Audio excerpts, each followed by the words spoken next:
Hello everyone, welcome to back my channel. I hope everyone is having a wonderful day. Before starting the video, please go ahead and hit the subscribe button, and give this video a thumbs up. It's time to stand up in today's. NCIS has brought in the Frontrunner to replace the late Leon Vance as the agency's director, and in doing so, the CBS series has set up season 24's crisis. It's been nearly 2 months since Vance was killed off in NCIS's 500th episode, bringing Rocky Carroll's tenure on the series to an end after nearly 20 years. Though last week's episode finally saw the character's death being fully avenged by Leroy Jethro Gibbs, the question of who will succeed Vance as the director of NCIS remains.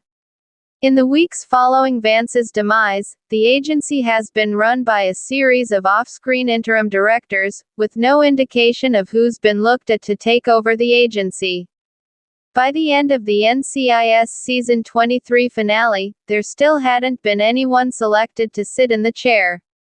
However, a familiar face did return in Sons and Daughters, gunning for the job, Seamus Dever's Gabriel LaRoche. LaRoche was a thorn in the NCIS team's side throughout Season 22. While it was later revealed that he wasn't the full-blown villain they thought he was, that doesn't mean he doesn't have any antagonistic features. That much was clear by the time Season 23 concluded, as LaRoche did some shrewd maneuvering to improve his chances of becoming the new NCIS director when NCIS Season 24 gets underway. The last time LaRoche appeared on the NCIS series was in the Season 22 finale, where he explained that he was installed as the deputy director of NCIS as part of a Department of Defense operation.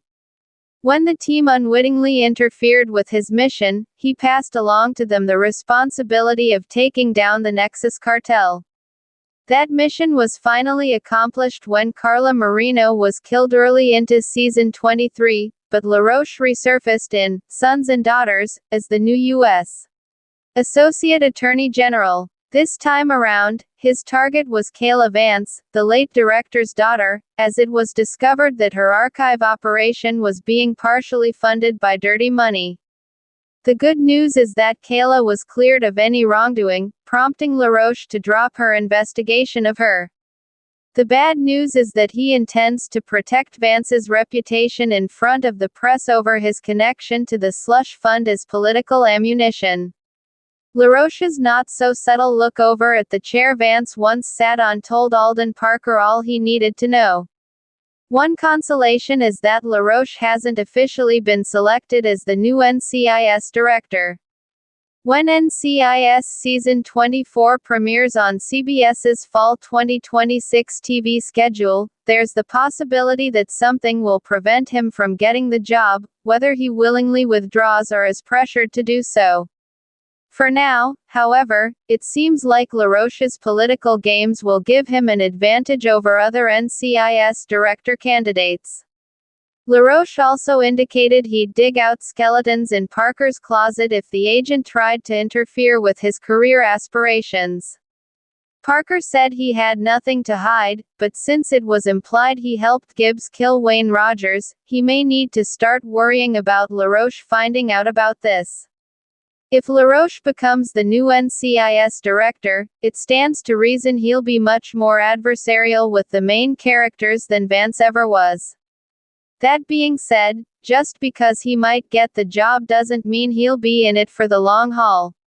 It's entirely possible this would be temporary, and that LaRoche would vacate the job later in Season 23, thus paving the way for a true permanent Vance successor. One thing is clear, LaRoche isn't done making moves on NCIS. The question now is how many he'll successfully pull off and how long the main characters will have to deal with this new crisis originating from someone they hope to never see again.